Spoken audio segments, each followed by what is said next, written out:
Room number 201 पे 2 चाय भेज दीजिए।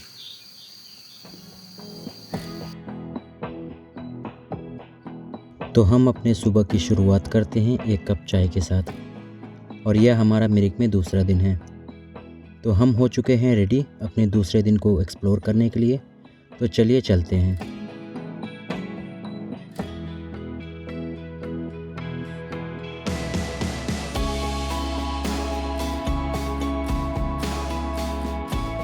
Hello guys, welcome to my YouTube channel.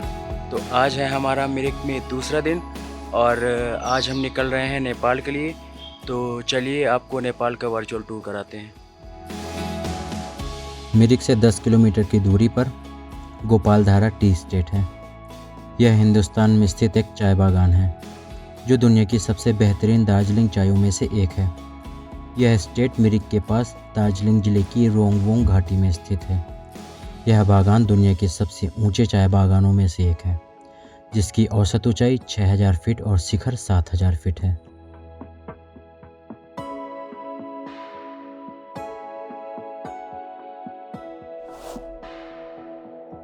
तो अब हम निकल चुके हैं अपने अगले डेस्टिनेशन की ओर। हमारा अगला डेस्टिनेशन नेपाल बॉर्डर है, जो मिरिक से 15 किलोमीटर की दूरी पर है, जिसमें आपको 45 मिनट का सफ़र तय करना पड़ता है। मिरिक से नेपाल के रास्ते में आपको प्रकृति का बहुत ही सुंदर दृश्य देखने को मिलता है।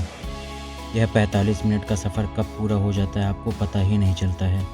इन वादियों की खुशबू, खूबसूरत नज़ारे और छोटे छोटे झरनों का शोर आपको मिरिक और दार्जिलिंग के सफ़र में हर कहीं देखने को मिलेगा।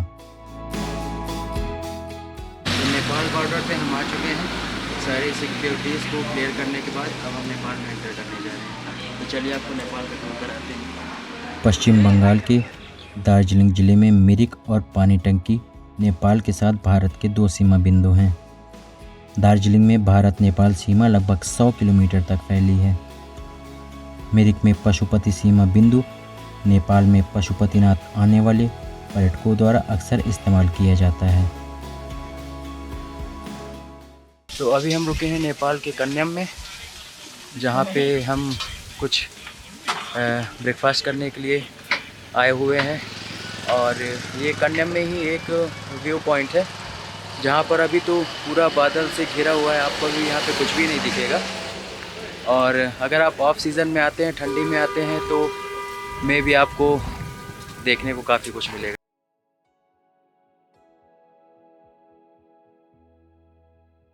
तो कन्नम व्यू पॉइंट पे अगर आप चाहें तो चाउमीन और मोमोज़ या चाय वगैरह का ब्रेकफास्ट आप कर सकते हैं।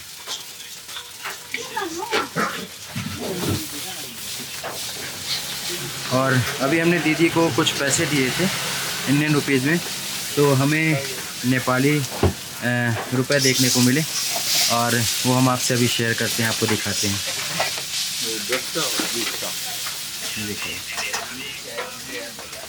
ये है 10 का नोट, 20 का, ये 20 का नोट है। अच्छा और ये नेपाली 10 का नोट है। ठीक है। तो अभी हमने ऑर्डर किया है चाउमीन, तो टेस्ट करते हैं और आपको बताते हैं कैसा है।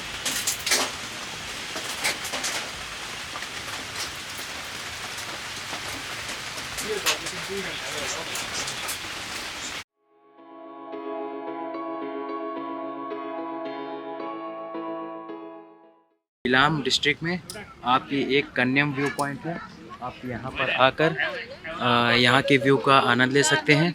और अगर आप यहाँ पर स्टे करना चाहते हैं तो यहाँ पर बहुत सारे होम स्टे हैं, जो मैं आपको अभी दिखाने वाला हूँ।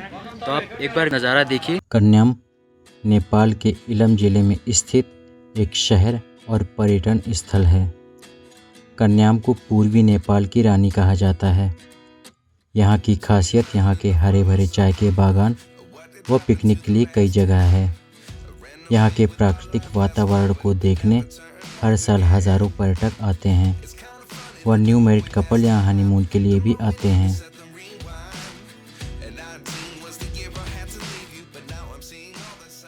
तो अगर आप नेपाल का सफ़र करना चाहते हैं तो भारत सरकार के द्वारा जारी किया गया आधार कार्ड आप अपने साथ ज़रूर कैरी करिएगा, क्योंकि नेपाल सिक्योरिटीज़ के वेरिफिकेशन के बाद ही आप नेपाल में एंटर कर सकते हैं।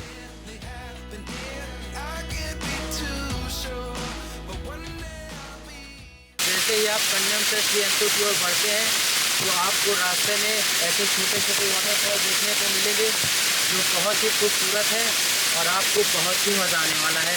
तो अगर आप श्रीअंतु की ओर जाते हैं तो ऐसे छोटे छोटे वाटरफॉल आपको बारिश के सीज़न में देखने में ज़रूर मिलेंगे। अभी हम लोग आ चुके हैं नेपाल के अंतु डांडा में, जहाँ से आप ये कुछ व्यू पॉइंट है हमारा, जिसको आप ऑफ सीज़न जब भी आएंगे तो आप यहाँ सामने से आप नीचे खड़े होंगे तो यहाँ से आपको नेपाल के सारे गांव देखने को मिलेंगे। और यहाँ का कुछ व्यू पॉइंट ऐसा है।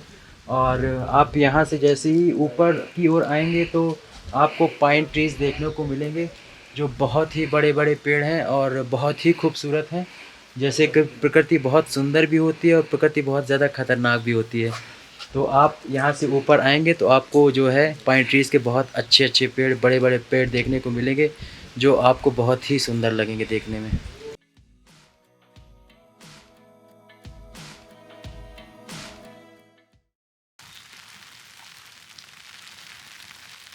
ये है अंतु डांडा व्यू पॉइंट है। और अगर आप यहाँ आते हैं तो ऑफ सीज़न में ज़रूर आएँ, आपको यहाँ पे बहुत अच्छा लगेगा। और ये सामने है अंतु डांडा का सेल्फी पॉइंट और आप यहाँ पे फ़ोटोज़ वगैरह भी क्लिक करा सकते हैं। तो जैसे ही आप ऊपर अंटू डांडा की तरफ आएंगे तो आपको ऐसे ही लंबे लंबे पाइन ट्रीज देखने को मिलेंगे जो कि बहुत घने और बहुत ही सुंदर हैं। तो आप अगर आते हैं तो गाड़ी से उतर कर थोड़ी दूर पैदल नीचे जाएं, आपको सच में बहुत अच्छा लगेगा। आपने शायद अगर बॉलीवुड की राज मूवी वगैरह देखी होगी तो शायद आपको ऐसा ही कुछ व्यूज़ देखने को मिला होगा उसमें।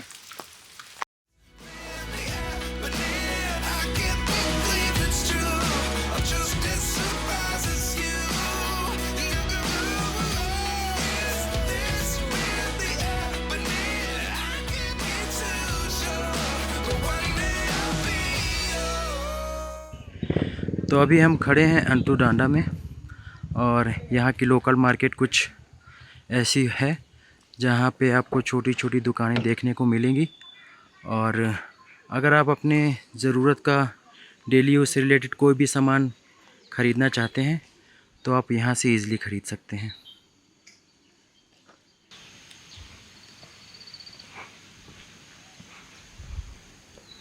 तो अगर आप नेपाल का सफ़र करना चाहते हैं और अंटू डांडा आना चाहते हैं तो अंटू डांडा में आपको बहुत सारे होम स्टे देखने को मिलेंगे, क्योंकि यहाँ पे बहुत सारे होम स्टे हैं। और अगर आप 2 से 3 दिन का अपना सफ़र नेपाल का रखना चाहते हैं और यहाँ पर घूमना चाहते हैं या आप अपने निजी वाहन से आना चाहते हैं तो आप बंजार के रूप में या टैक्स अगर आप देकर यहाँ रुकते हैं तो आप 2 से 3 दिन आराम से रुक सकते हैं।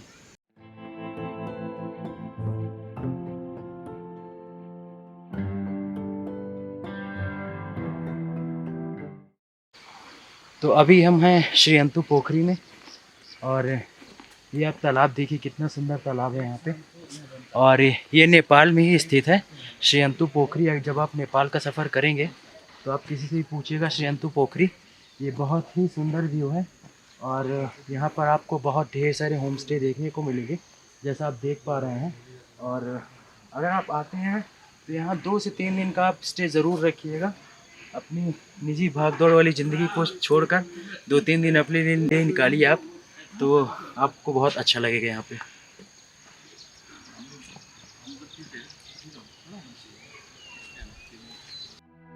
इन वादियों की खुशबू, खूबसूरत नज़ारे और छोटे छोटे झरनों का शोर आपको मिरिक और दार्जिलिंग के सफ़र में हर कहीं देखने को मिलेगा। इन वादियों का शांत वातावरण व यहाँ की हवाओं में एक अलग ही खुशबू है जो आपको सकारात्मक विचारों से भर देती है। भारत और नेपाल की सीमा लगभग 1751 किलोमीटर लंबी है। यह सीमा हिमालयी क्षेत्र और सिंधु गंगा मैदान से होकर गुजरती है। नेपाल भारत के 5 राज्यों से सीमा साझा करता है, जो कि उत्तर प्रदेश, उत्तराखंड, बिहार, सिक्किम व पश्चिम बंगाल है। भारत नेपाल सीमा का सीमांकन 1816 में नेपाल और ब्रिटिश राज्यों के बीच हुई सुगौली संधि के बाद किया गया था। भारतीय आज़ादी के बाद इस सीमा को नेपाल साम्राज्य और भारत के बीच अंतर्राष्ट्रीय सीमा माना गया।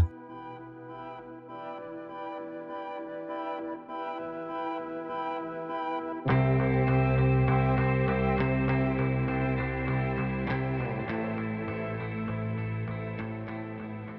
मिरिक से लगभग 8 किलोमीटर की दूरी पर हम एक व्यू पॉइंट आए हैं, जिसे गुफा पाताल के नाम से लोग जानते हैं और इसे कुछ लोग 26 के नाम से भी जानते हैं। शाम के समय लोग यहाँ पे सनसेट देखने के लिए आते हैं।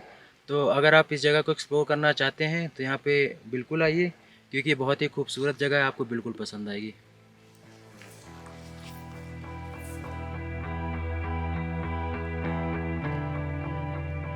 हमारा नेपाल का टूर ख़त्म होता है यहीं पर। तो अगर आप नेपाल के टूरिस्ट प्लेस को कवर करना चाहते हैं तो सुबह होटल से जल्दी निकलें, जिससे आप नेपाल के सारे टूरिस्ट प्लेस को कवर कर सकें। तो हम सुबह के 8 बजे तक मिरिक से निकल चुके थे और शाम के 4 बजने तक हमने ऑलमोस्ट प्लेसेस को कवर कर लिया था। नेपाल घूमने के लिए आपको एक्स्ट्रा कोई भी पैसे खर्च नहीं करने होते हैं। अगर आप नेपाल से अपने परिवार व दोस्तों के लिए कुछ खरीदना चाहते हैं तो आप इंडियन करेंसी का इस्तेमाल कर सकते हैं।